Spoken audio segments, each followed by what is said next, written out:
And why I'm challenging this is because, one, we see the need to do business to make money, to enrich ourselves, and we take away the part that we are humans. That's how we interact. So if we go back to the trade by barter, which is what pretty much sprung up the need for doing business. Before, what you will see is people being isolated where you are either a farmer or an artisan. And what you do is that you go to the farm and you pretty much trade, you farm your crops, you take it to the market, exchange it for something else. That is how you sustain yourself and your family. If you're an artisan, you create a craft or you fix something and you exchange that with other benefits that someone else has. And in that exchange, that the term business. So pretty much, yeah, everything we've been doing when it comes to business goes back to relating with people, exchanging value, and keeping that relationship going. And I'll talk about value in a bit. But first, there's this famous quote I like a lot, and I like to bring it up anytime I have this kind of conversation, and it is, what is a good product or service if nobody knows it exists? And let's come down to our Africa, yeah? You see the likes of all of these companies we admire so much. The people who, okay, let me not even go far. Who right now is watching the World Cup? Are you watching the World Cup?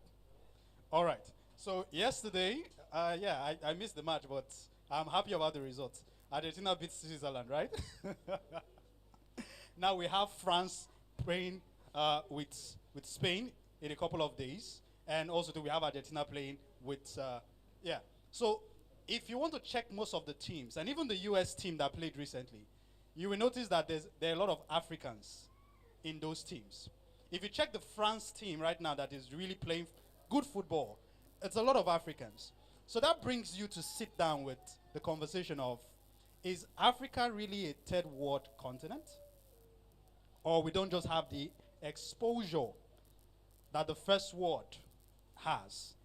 Because when people in the term of Jackpot leaves this country, you see them doing amazing stuff. So what's the dilemma between us having the same result here? Is it a societal thing? Is it an infrastructural thing? Is it a cultural thing? You get. So I want us to talk about that because having a good product or a good service has a couple of principles that we miss a lot. And also too, we downplay a whole lot of things. Coming back to the verse that I read, you have a light and you heat it under a lamp. And that's a lot of businesses and ideas that most Nigerians have.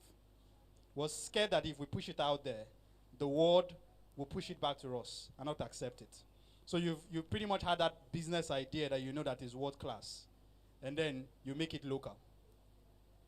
That's a lot of problems that I think I have also been seeing, most especially when I have conversations like this. We have businesses that has the potential to scale across continents, but we have the fear of people would accept your business because you're coming from a certain region, or you are just scared because the businesses will fail. Now let's go back a bit to most of the amazing superheroes in terms of business that we call CEOs, right? Elon Musk, before the guy made his first tech company that he sold for over $1 million, there have been businesses that he started that failed. Same thing with the Amazon guy, Jeff Bezos, and the others. So the thing is, if you're starting one now, you put it on your chest. If it fails, it is a lesson. And I would like to say that I have been privileged enough to start a couple myself. A little background. I started, my first business I did was in primary 5. I was selling ice creams. So my mom had a provision shop, and my school wasn't far from our house. In fact, my school was literally just facing the house. So what that pretty much did was, I would say I was the chief operation manager of my mom's provision shop at the time. Because when I come for break, I have to report back to the shop. Sometimes the bell will ring, my mom is in the market. So me going back to the class, there's a cane waiting for me. But yeah, what that taught me was, it taught me a little bit about business. And I was excited enough to try it for myself. So I started an ice cream business. When I come back from school, I will mix colorants with sugar and milk and everything, seal it inside a plastic, freeze it in my neighbor's freezer. Once it's break time, I go pick it, I sell. Come back again the next day, we keep the journey going. And it was very exciting because for me it was a new thing that I always saw my mom do. But now I have the capacity to decide all of the different intricacies around it. And after that, I have done pretty much a whole lot of them that has failed. In fact, numerous has failed. But we keep going. And I've been in rooms where I have also seen people who are at the height of it. But if you go into pretty much all of the nuts and bolts inside their businesses, you will know that they haven't figured it out yet. It is still a moving block that they keep moving every single day. So let me go a bit into my slide. The skill without visibility is a missed opportunity in today's world. If you are the best artisan, if you're the best business, or you produce the best product, and nobody knows that you exist, you are doing hobby. You're not doing business. The business is between family and friends. And I think that's what most businesses are. But today we'll try to see how we scale that hurdle. So please, I want us to define what marketing is. The term marketing seems like it is this super enormous activity that you need to do. But what marketing simply is you make sure the right people find you, trust you, and choose you. That's marketing. How do you get the right people for the service or the product that you have? To find you, to trust you, and to choose you. Those are the foundations. Every other thing, whether you're talking about CRM, whether you're talking about strategies, every other thing is just part of this entire workflow. So let's go into it for a bit. I want to talk about a couple businesses that I think we all know, we all use them daily, and pretty much what they do that we don't see. But I will go in a bit. Let's talk about branding and positioning for a bit. Branding, I think when it came to skill, I started off as a graphic designer. And I fell in love with web development. Web development taught me how to interact with clients. And then I was fascinated around engaging these clients and keeping the relationship. So I learned marketing. And I've been doing that for over a decade now. And the beauty about all of that is it comes to one simple basics, which I'll keep saying over and over again, that it falls back to humanity. So when you're thinking around positioning and branding, you're not selling to robots. You're not selling to animals. You're selling to human beings. And what most people do is that they leave those principles and they go to all of the side attractions, let me put it that way. So when I talk about branding, I believe the first thing that came to your mind was logo. Oh, the color palettes. My slogan. That's not branding. Those are just attributes that are attached to your branding. What branding is what people trust that you do.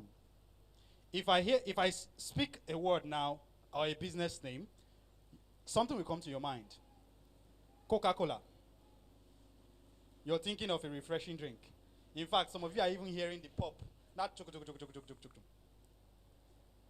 If I talk about, okay, let me talk about one brand that is not really doing well in Nigeria. Okay, let me not drag anybody. Let me not drag anybody. If I talk about Nigerian government, what comes to your mind? So it is not the Nigerian name you associate with it. It is how you feel about the experiences you've associated with that brand over time. And the thing is, when we want to start businesses, the first things we have on our list is, oh, I have to design a logo. Then I have to go do my corporate CAC, the banks and everything, right? Oh, I have to figure out what business is going to be. But I realized that the last thing that most people think about is the customer. And that is your first thing. Anything can become a business if you are able to exchange value for money. You don't need CAC. You don't need a logo. You don't need to start any incorporation. As far as you can exchange value for money, that alone is business. You've done marketing. And one thing that most people fail to understand is that the product or service you offer is the best marketing material you can ever come up with. Most of us would choose an iPhone to Android. For most people, it is an influential thing. Oh, I need people to see me at a different light. For most people, it is a brand thing. I associate myself with Apple because they have a certain level of intelligence. For most people, it is pretty much an ego thing. But all the same, this company makes money on a daily basis. They are almost approaching $3 trillion. In fact, $3 trillion is a whole lot of money that your calculator would not even understand. That's how much money it is. But this is the field that these guys are operating. So it comes back to the same basics of how do you then position your brand or the service that you offer. And first, the first thing I want to really talk about is playing too small. So most people, what they call businesses is what they've been able to design for their friends and family. Aside from that, no other person has a feedback as to the business they do, which is a problem. Because one, if you're designing something for your friends and family, you pretty much have an understanding of what you have to give them and what their feedback needs to be. But if you're designing something for an international community, your intention or the intentionality behind it becomes way above what you will even think of. So I would like us to pretty much go back to the drawing board. And I would like us to do a little bit of exercise.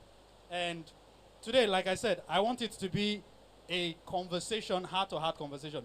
I'm not coming to tell you what you don't know. You know this. I'm only coming to bring pretty much a fresh perspective around how we can then provide solutions to all of these things we know. So let's look at this. There are three things that position you above the noise. There are a lot of noise right now. If you go to social media, pretty much everything is there. Everything you can imagine is on that space. And there are a lot of people that are competing actively from day to night for the attention span of pretty much everybody in this room and beyond. But how do you now calm the noise and put yourself in a position where it is not just by your logo or by the perfect tagline or the business name you have that people know you for, but by the quality of service and product that you have. So let's talk about clarity. The first part around branding is understanding, one, who you're selling to, not what you're selling. So it is pretty much kind of like throwing the baby with the bathwater. So what we first of all do is, most of the time, we come and think about what we want to sell. Then when we figured out the entire logistics of that particular thing, we now add a price tag. Then we now start shoving it down to the customers, you must buy. No. It is the other way around. You think about who you're selling to. And let's talk about who we sell to. So there are three different ways of selling something. One, you sell at a premium, which is you have a certain exclusivity to your product or service that only a certain number of people can come in and buy. And you give them a certain level of service or product that you know that it is hard to find elsewhere. Now, let's talk about diamond, for example. So the diamond, pretty much we all know about, is controlled by just two companies around the world. And they created something that is called artificial scarcity. It is not that diamond is rare. Diamond is scarce. The difference between scarcity and rarity is that rarity is, it is in nature, it is difficult to find. If you have to create that thing, that means you have to go extreme measures to do so. Scarcity is, it is abundant, but people who have access to it have limited the number of availability, so it becomes scarce. For example, fuel. They can be fuel pretty much sitting on the ocean, but because it hasn't gotten to us, those who run the filling stations will reduce the quantity that they need to sell. So you see more cars queued at the filling station. It's not because there are no petrol, it's because pretty much there's a logistical gap. So what those companies have done is that they know that if they make it completely available to everybody, it will lose its value.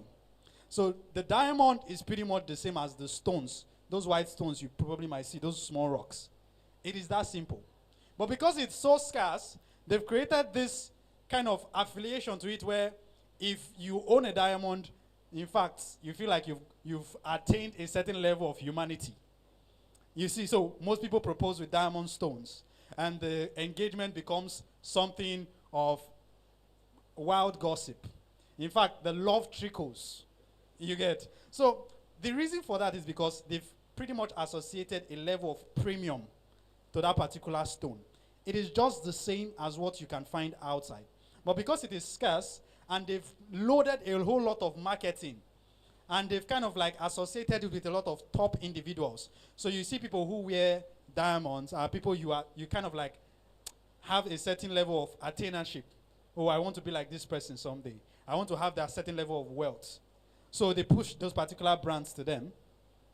And for somebody who goes to the regular market to go and price diamond, you hear that a small stone that is pretty much around 3 ounce is selling for over $30,000. Just a stone. That doesn't do any other thing than just be a stone. So that level of premium that they've attached to it only tells you that not everybody can afford this. So they know the market that they sell to. And they design that product craftily to make sure that they sell to that particular customer. It is not by accident. It is not by accident. It is by complete design from start to finish. They control the mines in the Congo, the mines in Botswana. They control those mines. They make sure that the access to those particular resources are only accessible through a particular number of people. And they define the price at which they sell. So if you go to the next shop, you will still meet the same price there. So they control the market. They control the narrative. They control how people feel about diamonds, a normal stone.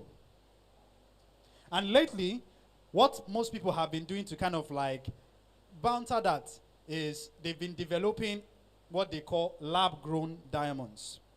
So what you just do is that, so the normal diamonds that kind of like occur in nature is pretty much the earth compressing a lot of minerals over millions of years. And what that does is that you have the core of the earth is very hot, is hot lava. So you have a lot of chemical compositions happening at very intense and immense pressure, and it gives you diamond. So what they've been able to do is that they've created a technology that does that same reaction, but does it at a shorter time frame. Within a week, you can have the same diamond with the same chemical compositions, but it is labeled lab grown. That one is more affordable. In fact, something happened recently. A couple, they had an argument, and for some weird reason, the guy went out and I think she had pretty much an intuition that the diamond ring the guy bought to propose to her, he might want to take it because they are kind of like almost to the realm of breaking up. So she decided to go learn the value of that particular diamond so that she can sell it before he goes ahead to cut the relationship. You know, those things happen. So she went to the experts, and they told her that this is a lab-grown diamond. It's not the original one. And then it became an issue because then once it's a lab-grown, the value kind of like reduces. So the next take was, oh, why would you buy? So our relationship was not really that authentic to you. Why would you buy something that is substandard? You know, those kind of stuff. So those things happen. But here's the thing is, people are always finding ways to make sure that more people are able to access those things that some brands tend to create exclusivity for. Let's take, for example, the Uber. In fact, if you have a cab come to you as at back then, 2007, people will tell you as, you be odogu, you're spending too much. Because for a cab to come to your house, pick you, take you wherever you want to go, you know you're paying premium. But right now, pretty much anybody can do that from their mobile device. It is the same thing with pretty much every other thing. In fact, let's go back to the TVs we have at home. The boxy ones that they had before. It was so expensive that pretty much it was almost the equivalent of a house. So if you had a TV in your house, in fact, you were the odogus. And let's come back to, a lot of us know Bill Gates, right? So most people, in fact, I think these days, a lot of people have been associating their wealth with, I was lucky, I was lucky, I was lucky. And I was in a conversation one day where somebody sprung it up that, oh, you are not lucky. Your father had money. Let's put it as plain as it was. And I can understand where he was coming from. but pretty much the same. There's always an ounce of luck in everything. So let me give you a bit of story about Bill Gates. So Bill Gates was going to a school. His father was pretty much a very famous lawyer in the US. Very famous lawyer. He had money. The family was okay. He was going to a very expensive school. A school at the time that could afford having a computer in the school. And with that, he was able to access the technology of knowing how computers work. And the father being somebody that pretty much also has resources, he was able to get a computer in the house. And that was what sprung up the entire idea of him also starting up a computer company. And even to the point where he started the company and they wanted to scale, it was also his father that bullied one of the agencies that he wanted to pull through to give them the contract that made sure that Microsoft was able to stand. They had the resources. So in all of this, pretty much it is still opportunity meeting with time and meeting with skill. You can also say the same guy who we want to attain that, oh, he was lucky, was in the same school where other people had the same access to computers, just like he did. And probably had, their fathers or mothers probably had more money than Bill Gates' dad. So in all of this, there is also that intentionality that comes into creating this brand that we call, oh, this is branding when it comes to product. Now, I just talked about the premium aspect of creating a product. Now, let's talk about accessibility. So the next one is pretty much a product that is completely affordable, but you have to deal with a huge number of acquisitions. So more people need to buy it. So you're selling to the mass public. For example, what was his name now? Warren Buffett, thank you. Warren Buffett said something, and he said he doesn't, at a point, he never invested in tech companies because he didn't really understand tech. He felt like they were moving too fast at a pace where he could make decisions, and you see a company come up today, before you know, that company, their stock is selling for almost $10. Before you know, tomorrow is selling for $100. He just didn't understand the mechanics because he started investing at age 12. So he has pretty much built a system where he knows that if I put money here, within the space of 20 years, I can predict how far. But this tech, they can close up tomorrow because another technology comes up and this one is no longer the thing. It's the same thing with Blockbusters and Netflix. Before with Blockbusters, what you do, I think we did it locally here in Nigeria. You go to the recording house, you go and buy CD or DVD. You rent it for a day. After a day, if you don't bring it, you have to pay caution fee. You take that, you go back. If you spoil it, you are paying full fame for them. So they give you that, you rent it for the day or two, you enjoy the entire movie, you take it back, you return it, you get another one. That was how we pretty much were enjoying a certain level of entertainment at the time, right? Comes to today, anybody with a device, even your smartwatch, you can literally install Netflix and watch for the comfort of your home. Netflix is even too far. YouTube is completely free. I know these days they are pushing premiumship to everybody now, but it's completely free. So pretty much what they've been able to do is that you create a product, you market it to everybody, and you put it at a price where everybody can afford it. And you market it as a product that you know that anybody can access. Then you now have the third one, which is you're selling to certain levels of individuality. So let me put it this way. Let me not go into race, but there is that aspect. You create a particular product that you know that is in the market, but people are looking for alternatives that are better. So let's go into fintech, for example. The banking industry as at, let's say, 10 years ago, pretty much if you want to create an account, you know you are going to queue. That's the first worry of any individual. Going to the bank, spending 2 hours queuing, it gets to your time, you fill a form, come back 2 days later, they send you an SMS with your bank account details, you come back, you sign a particular document, you have your... Okay, all right. So you do all of those mathematics, all of those run around, then you get your account. then you now can finally get. In fact, I think the first bank I had was First Bank. That was my first account, and I can remember the first time I received SMS alert. I was so delighted. I felt like I've arrived into Nigeria. But these days, pretty much anybody can create an account with just your mobile phone because there's so much accessibility to a whole lot of things. So what has those guys done? There was an existing product that was available in the market. It was not convenient for people because if you are an employee that has to report to the office 8 a.m. to 5 p.m., you will have to take an excuse for you to go to your bank to either fill a form or resolve a complaint. So, and also too, if you somehow have an issue with your bank over the weekend, there is nothing they can do. You have to wait till Monday. And that Monday, you go back to queue. So these people saw challenges. And also too, the beauty of those challenges that even pushed it even further was when recently the central bank decided that, it's going to make it difficult for a lot of people to transact in dollars. So having to pay for a lot of tools and services that we normally get as Nigerians, we have global companies that are always checking out in USD. You had to pretty much go to your bank, either use a dollar card from somebody that has a dollar card and pay for those things, or you go to what they call it, Remita or something to pay.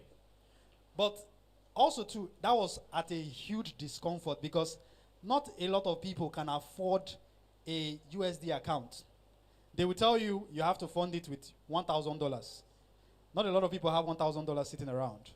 Then you now activate your card. We have to charge you another $100 yearly for activating the card. So these guys sat back and they created their own structures using stable coins and using other to make sure that you can, through your phone, generate a virtual card. The same thing with your ATM card that you have, but if a technological one that has the same chip and the same numbers. And you put it there, you press pay, everything goes well. And when people discovered that that was a possibility, everybody started developing fintech businesses.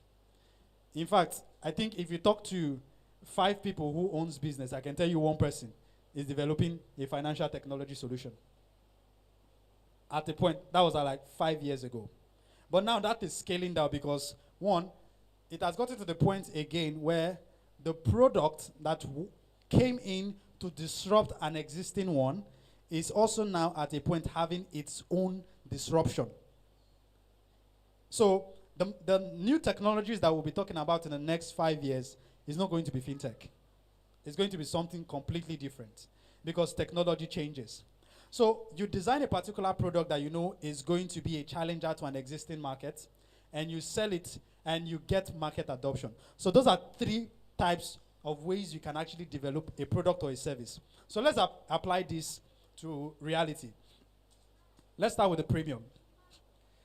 If you're a lady here and you make your hair, I don't know how often you ladies make your hair, maybe 2 weeks, 1 week or so. You will know that there are some salons in Lagos that if you go there, you are literally paying 1 week's worth of food money to make the hair. In fact, I have a friend, she's in nail tech, and she was telling me something the other day that some people are making acrylic nails for over 50-something thousand naira. And in my head, I'm like, that's 1 bag of rice. So. But yeah, people offer that. And surprisingly, there are a lot of people that they don't have an issue with paying that money. And let me put it to you, not because the money is not worth something. It's because the service is good enough to amount to that particular money. The same way you will see people driving a Brabus wide body that is over 1 billion naira. Now, most people might tell you, this person is just showing off. But no, the person is pretty much using that vehicle because, one, they love the technology in the vehicle, and they love how it makes them feel. So, Mercedes-Benz developing that car, they were not developing it because they want to sell to the mass market. They developed it because they know that there are a couple number of people that love what this particular product is about, and they want it. That was why they created it. Not because they are excited about creating a particular product. So let's come back to the same things we do. Coming back to the hair or the hair salon. There are also other salons that you know. Okay, all right, thank you. There are also other salons that you go to.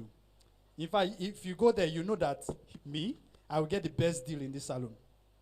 For those of us that have followed our mom to the market before, we know that feeling.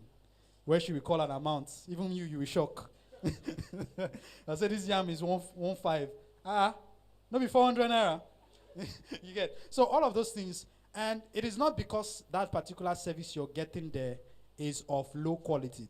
It is because that person has designed their business that I want people who are this particular bracket to access my service. So it is designed for different people. And also too, a new technology can come up that you don't need a human hair anymore. You probably just, I don't know what the technology might be. You probably just look yourself in the mirror and press something on your phone, and a different hairstyle comes on. So that is what we call a market disruptor. That is the third kind of business. So let's go back to branding. So pretty much going to clarity. Know exactly who you serve and what the problem is. So what most people have done, what I keep seeing all the time, is that most people create a product. They don't know the market that they want to sell to, but the initiative they have is that they want to sell to everybody. You can't do that. You can't do that. You can't sell to everybody because, one, not everybody thinks like you. Not everybody reasons like you. Not everybody speaks your language. Not everybody likes the things that you like. I love beans a lot. But I can tell you, pretty much 15 years ago, I had enmity with beans. My mom used to fight with me. I can remember way back when I was growing up, I hated beans to the point if they cook beans and rice with stew, I will first of all take 2 minutes to pick all the beans out of the rice. My mom will be furious because in her mind is beans will help you grow. But recently they discovered that beans is more associated to fats, not protein. So, all right. So pretty much designing for everybody is the first failure of any product or service. Because what you are not telling us is that if a Chinese man comes into this place, you create the same experience for him the same way you create for an Ijaw man. If somebody who is, let's say, living in Washington, in the White House, comes to your service, you give him the same experience as somebody you will give who probably is walking around the street. So that way, what you're doing is you're saturating your brand. Because one, if I come to your brand and I have a certain level of upbringing or background where I can't walk into your salon and I'm seeing hair on the floor. Because where I grew up from, immediately the hair they are cutting it. Something is vacuuming it into the trash. So what that means is that, one, the quality of service you're already offering has dropped for me. But if I am somebody that, this is what I'm used to. In fact, as I see the hair, I know say, these people, they walk. That completely is a different experience because then I am able to tell that, oh, this person knows what they are doing. It's just like you go to a restaurant and you see queue. You know the food is going to be sweet. But if you don't see queue and you are the only one in the restaurant, you'll be asking yourself, am I sure I want to eat? So it is the same experience. And also too, don't get me wrong, there are some restaurants too, even in this Lagos, where they will tell you that we're not open. You have to make a reservation for us to be open. In this Lagos that I'm talking about, you go to VI to go and eat ribeye steak, and they tell you meat, beef. You know the normal beef they cut here. They will package it, grill it properly. It's not fully cooked. Most of our mothers will be angry. It's not well cooked. It's still raw in the middle.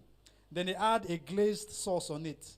And some of them even add like gold freckles on it. All those kind of stuff. And they bring the bill. And you're seeing 100 and something thousand naira for beef. That is the same beef we're telling Mala, cut them well. So the thing is, the exclusivity matters when it comes to a premium product. But if you're going for a product where you know that anybody can buy, what you then do is you create a certain solution that you know is attainable at a certain level. So what does that mean is, first of all, let's put this chair. For a lot of us can sit on this chair. And don't get me wrong, this chair wasn't just designed. Before it pretty much went into the factory to be made, they took a lot of measurement of how they want the design to be. They took a lot of measurement of how much material they want to invest in one particular chair. Who needs to sit on it? How much weight can this particular chair accommodate before it comes crashing down? So they do all of that. And when they do all of that, they know that, okay, pretty much this is pretty much what is mostly attainable by everybody. Let's take the average, normal, everyday product, which is even looking in front of you. Cola, the Coke, the Pepsis. Anybody can drink it. But also, too, not everybody wants to drink it. If you are diabetic, you know that your doctor definitely has recommended stay away from sugar. If you're somebody who doesn't like sweet things, you also might not just have any certain level of attractions to cola. So, but what they've been able to do is that they understand that not everybody will buy. But we've designed it at a level where we know that this anybody can accommodate. So if you're going to be creating a premium brand, know that you need to create it in a way where the person that you're selling to, this is the kind of lifestyle they live. If you're creating a mass market brand, know that you're creating it in a way where anybody at this particular level can afford it, can take it, can use it. Then if you're creating a product that is a market disruptor, know that what you're coming to do is to fight the giants in the market and take market share. And unfortunately, market disruption is what a lot of young Nigerians are more affiliated to. And I don't want to be bearer of, oh, don't be innovative. I love innovation. But I feel because of how much technology has moved, everybody now wants to think like an innovator, not an executor. So I'll come to that in a bit. So what everybody wants to do now is pretty much develop an app. Oh, your leg, they pay. I have an app for that. Oh, that woman outside never opened. Oh, don't worry. We develop an app so that when they open, it will prompt everybody in the community so that they know that Akara is now selling outside. So all of those kind of things. But the thing is, if you look at pretty much a lot of brands that have really scaled over time and they continue to be of good resilience, even in today's very competitive market, are those brands that saw a particular problem that society had a challenge with and fixed it. So let's talk about OPay, for example. Pretty much almost every one of us here probably have the app on our phone. What did OPay do? It was pretty much the same verge where they saw that a lot of fintech startups were coming. They already had the big money. They're from China. They had the money. So they came here, pretty much created a more affordable and accessible mobile fintech solution. Fintech is pretty much financial technology solution, where instead of having hard cash, you can transact in digits on your phone.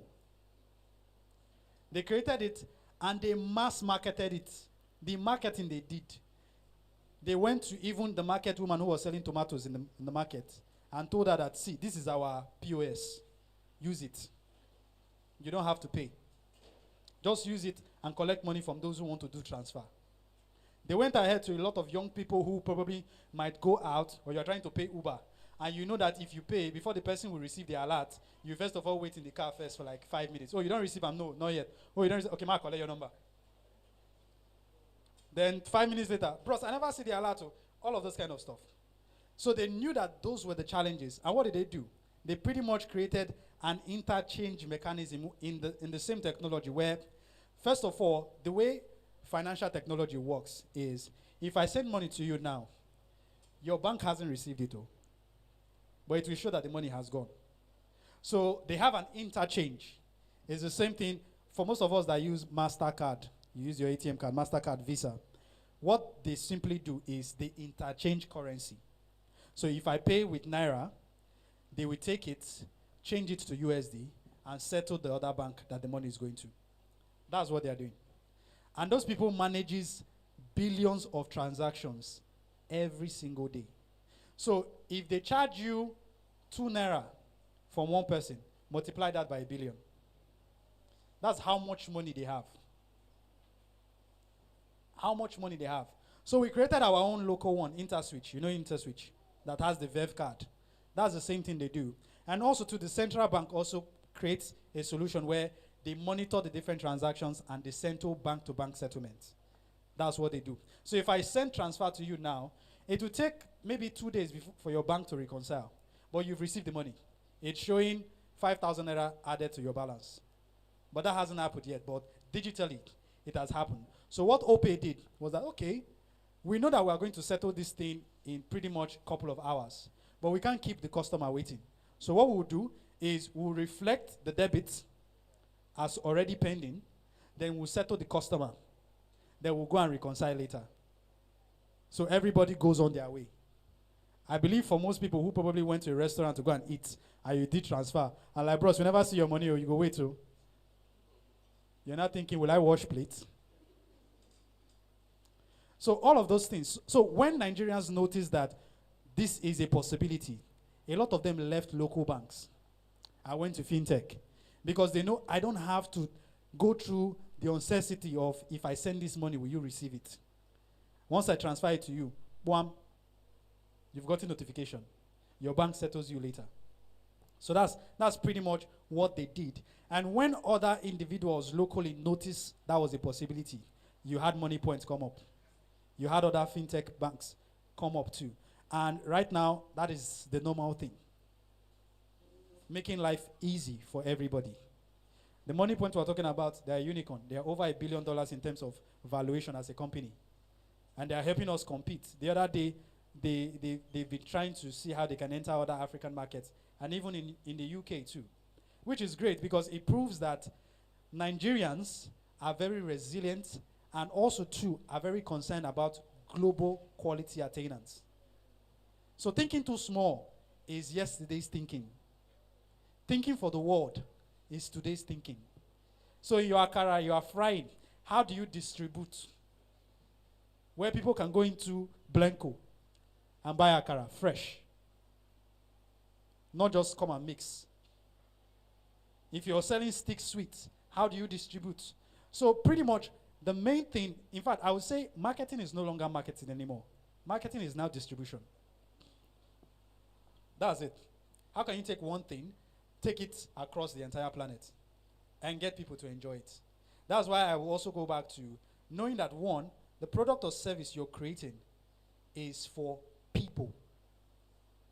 And that's where God comes in, because it is of God's pleasure that we enjoy all of the beauties of this world. So your business is not for you. It is for other people to enjoy.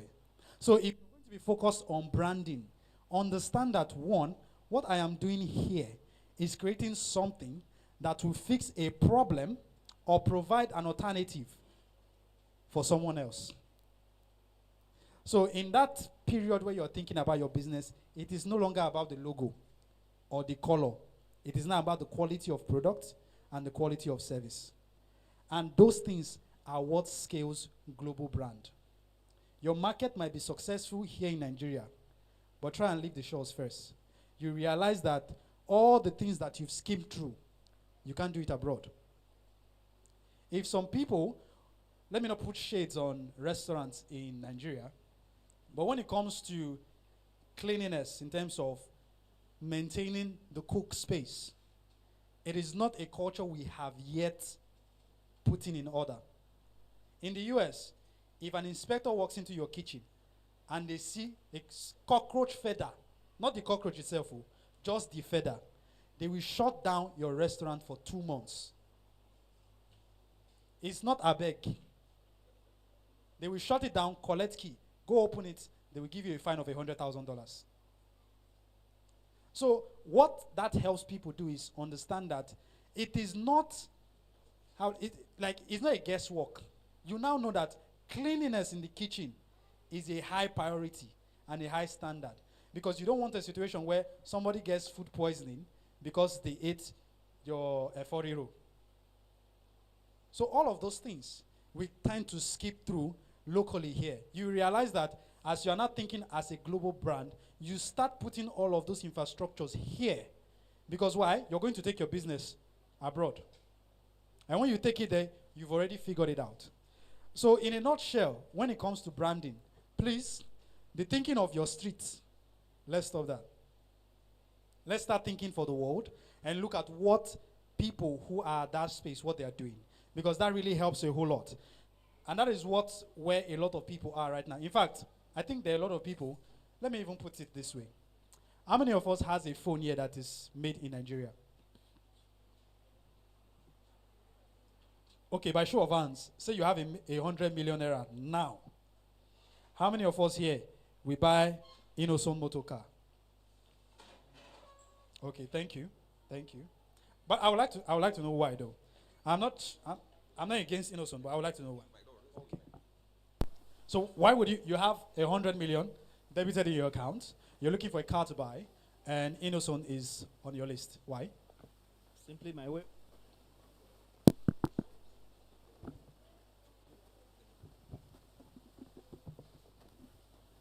Okay, it's simply my way of supporting indigenous brand.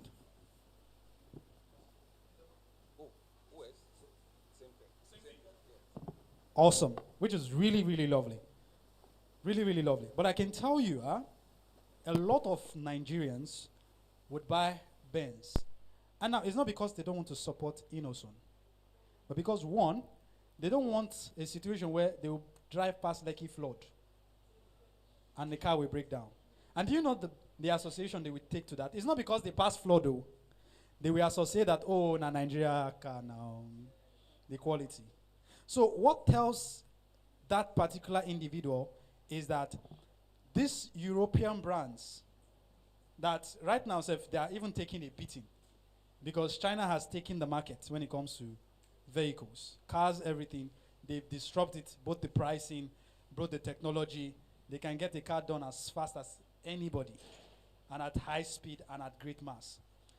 I believe most of you know BYD, the electric car vehicle from China. So let me also go into how infrastructure kind of like enables that kind of speed, which is what in my heart on a daily basis I pray for our country for. So pretty much China had this vision where they said in 2020, it was a vision 2020, that they were going to be tackling 5 things. 1 was technology. 2 was infrastructure. 3 was vehicle. The next one was healthcare. And the other one was commerce. They had all of this as their list.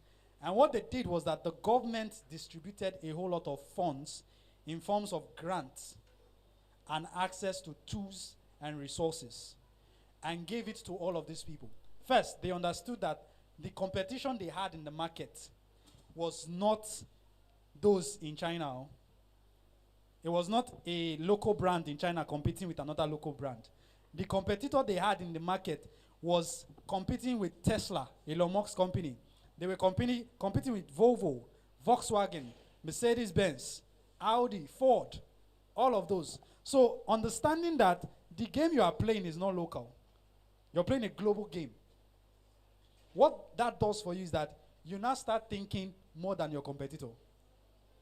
Most things that are locally accepted are no longer accepted by your brand anymore. So what they did, the law pretty much made them to infuse a lot of safety standards. So if you are going to be developing a car, you're going to go through a whole lot of rigorous crash test for your vehicle. And if it doesn't pass, you go back again to the drawing board. Because 1, they wanted a situation where, oh, you know the term, now China made now. They didn't want that again. Because most people affiliated the Chinese produce or product as it is quick to spoil, it is quick to. So they created a whole lot of laws that if you're going to be producing a product that we get to push outside, if it doesn't meet this rigorous standard. In fact, if you Google on your phone right now, the hardest exam to pass in the entire world is exam in China. You know how we write JAM here? It's the same exam that students write for them to get into university. I've forgotten the name, but you can Google it.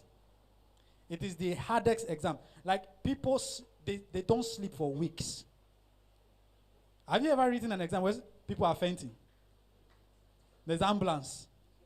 That's how rigorous it is.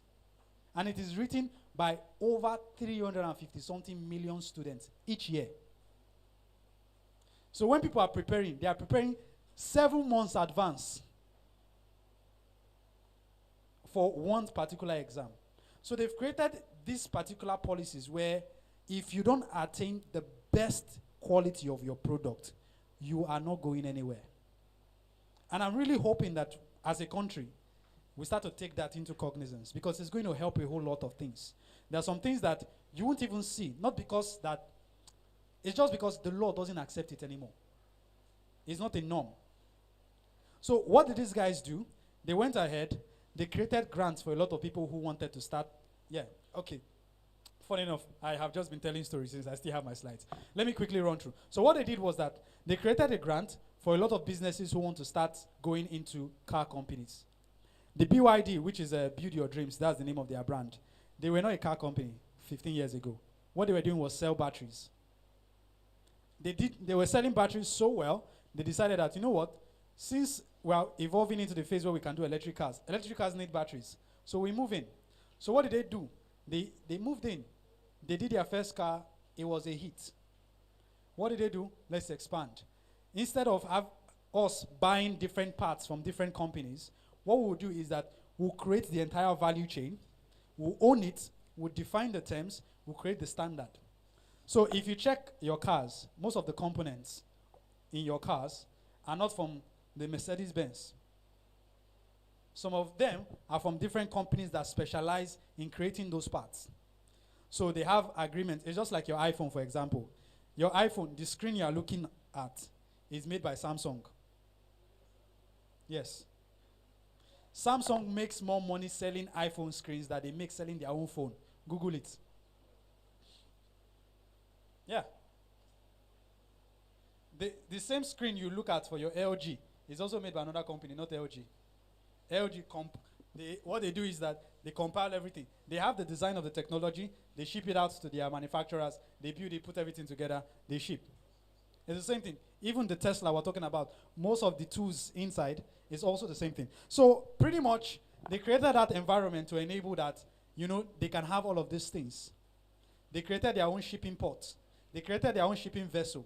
The same BYD you're talking about, they create also too one of the fastest trains in China, and they sell that to Europe. So they are expanding at a very enormous rate. So coming back to consistency, right?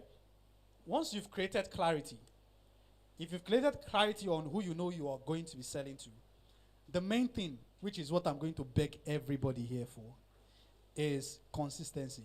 And what does consistency mean here? Is I am going to do this thing for the next 3 years, and I'm not going to turn way yonder. What does that mean? So let's say you start, a lot of us are wearing shoes. You start a shoe brand, right? All shoes, let's come up with a Akavat shoes made in Nigeria. Top quality, top leather. You're selling to a premium market. One shoe is going for 50-something thousand naira. Lovely pair that you made. Then somebody comes tomorrow and says, I want this shoe. I would say if he adds socks, this shoe for makes sense. Where. So next tomorrow, you're not thinking of, if I design a socks that will go with this shoe, I will get more customers. So then you divide your business into two. Now you are creating shoes, you are creating socks. Then tomorrow somebody comes to you and say, man, I don't know if you can start creating like a liquid that I can use to clean this my shoe. Then you're like, that's a good one, because I noticed that most people have bad, dirty shoes in Nigeria. Then you go ahead and you create a liquid for creating shoes. And then you now realize that you're not making much money from the shoe because you'll be running around creating a whole lot of things that you're not supposed to create. So please, if you're here, you're starting a brand or you already own one, it is to consistently do what you know that your customer is interested in, not suggestions that you hear from friends and families. Because that will distract you a whole lot. Because if you have to think about creating a liquid to clean shoes, you've left your shoe business and you're creating a new invention. So also to credibility, social proof. Social proof is in the sense of how do you communicate the experience of people using your product? Most people don't do that. You don't tell customers that people are using your product. You have to. So you're always communicating something. The question is, what are you in control of? Are you in control of your product?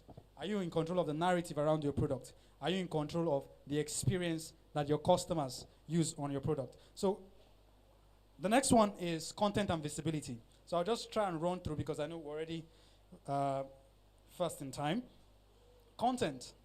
So here's the thing. I would say that marketing at the time that we are in right now is the cheapest that it has ever been. If you want to create a video, right? If you want to create a video before, say let's say at the time when we were all watching NTA and the rest stations, you would have to get an entire production team together, get the different cast, come up with a script, come up with cameras, lighting, and everything. You sit everybody down. The production of that content alone probably might cost you 10 million naira. Just the content. Now nobody has seen it. You've already spent 10 million naira, right? Then you go ahead and go and talk to the different TV networks, and they bill you another 5 million naira to air your program on a daily basis for a month before people can even start interacting with your product. But today, with just this and with your selfie camera, you've disqualified yourself from paying 10 million naira. And also too, you don't need to go to any network companies. You're already on a free social media platform and you post it. And you see that you have 1,000 views. In fact, if we go back 15 years ago, most people will not relate to 15,000 people or over 1 million people seeing the content that you have on social media, because they know how much they will pay. So when it comes to now and this time that we are in, this is the cheapest that it has ever been. So the question is, what are you doing about it? On your own small shop that you are in or the business you're doing, you have the most easiest and the most hassle-free means to create marketing content that you can push elsewhere. And also too, pretty much when it comes to lead generation, this is where I have a lot of challenge. You spent a lot of money furnishing your shop. So let's say you have let's use a boutique, for example, because I see that a lot. Most people create boutiques. You spent 2 million for interiors. Furnished everywhere. Everywhere is looking lovely. People come in and they are doing wow, wow, wow. This is nice. I like this. I like this. You spend another 5 million. You put stocks on your shelves. Then the next thing, you go on WhatsApp status. Come and buy, oh, come and buy, come and buy. Then 2 weeks later, it's only you and your family that have bought trousers. No other person. And you're saying, this place no really they move like that too. It's not the place. Because you're at the space where you can literally reach over 1 billion people within the space of a second. And how do you do that? You use paid marketing. Run ads. They are the cheapest that they have ever been. So if you're able to invest 7 million on infrastructures, and you can invest another amount on pushing the same product that you want to sell to a huge number of people, there's an error there. So it is you investing in your business to acquire customers. And here's another thing. What most people do is that they acquire sales, not customers. A very intelligent man that I know said that if you're in business, your goal is to use the sale to acquire the customer, because the customer determines the sale. So you're not selling that biscuit because you want to make money for the biscuit. You're selling that biscuit because you know the person who wants to eat that biscuit will come tomorrow to buy another biscuit. So it's even as minute as to the point of you go to a provision shop and you're like, I don't go to that shop again. Because the person who sold it to you sold it like they are saving you. So That particular thing is what we need to pretty much figure out. So whether you're doing paid marketing or you're interacting with your customer physically, there is the need for your product or your service to be the best marketing material that you can use. Because the goal is it is a human interaction. That's pretty much the basics of everything. You won't like if someone else speaks rudely to you. So why would you speak rudely to your customer? So I would pretty much talk about some certain tools that we can use. I'm trying to wrap up now. Some certain tools we can use. And I think because of time, we can pretty much just go around them later. You have YouTube. You can take a look. If you have your pen or you have your phone, you can type Apollo. It is spelled APOLLO.io.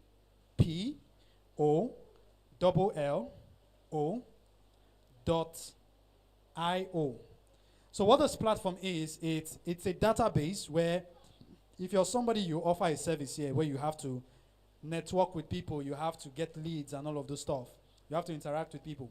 You can use this particular platform to generate leads, use it to engage them. And there's a free version you can use to help test. So you can go on the website and also to Google. Because of time, I won't be able to walk you guys through. You can also Google apollo.com.io. It will take you to the website. Also, too, if you're on LinkedIn a whole lot and you do interactions and networking, you can use Sales Navigator. But here's the simplest one that doesn't require an app that you can use. This one is not going to cost you money. It is the customer you have is also, too, the best marketing magnet to your next customer. So what most people do is that, oh, you've sold to this particular customer, and you just let them go. You've lost potential customers. What you do is you ask this question. You can write it down.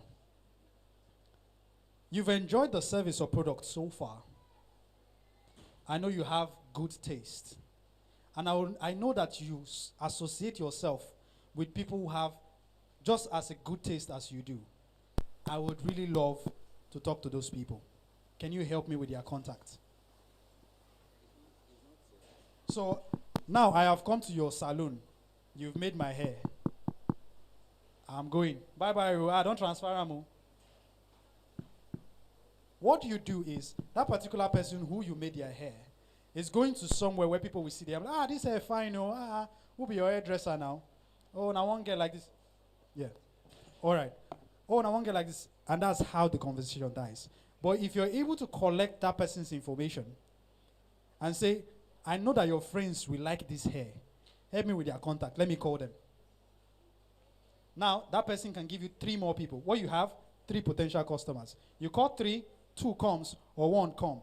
You repeat the same process again. You collect 3 phone numbers. You call 3, maybe 1 answers. Another person comes. You have 3. Before you know, you have 100 people who are actively coming. And this one, you don't need an app. This one is something you can do today. But most people don't do it. So please, as you're doing business, I think if there's any takeaway from this our conversation here is, as you're doing business, the first thing is, 1, you're there to provide a solution to another human being that has the same feelings just like you. So the first thing is be human. Communicate like you're a human being, and also to think globally, because the world needs it. Nigeria needs it. Thank you very much.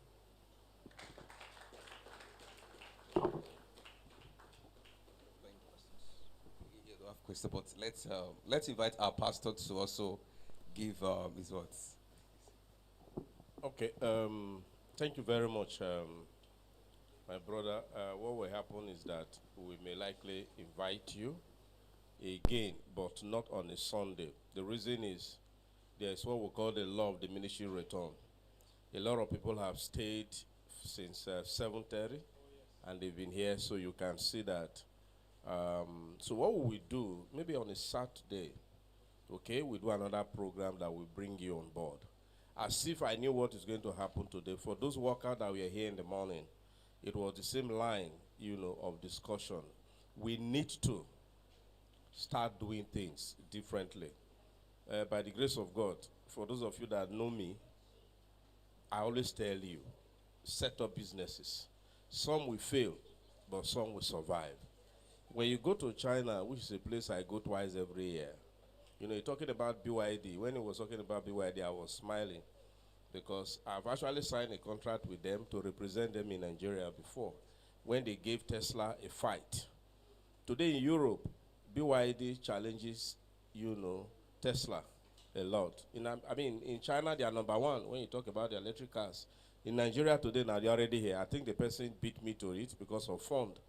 We did the comprehensive, you know, report trying to bring them to Nigeria, but fund actually deprived of. But it's franchise. I can still take the franchise when I have the money. So, please, okay, everything you have had today, just put them into practice, especially the retention. One of the challenges that people have in business is that to win a customer is very easy. You can win a customer. How do you retain the person? Also in the church, because marketing is the same thing. The same principle, whether you are selling biscuit, you are selling anything, you are selling a service. When you win a soul to Christ,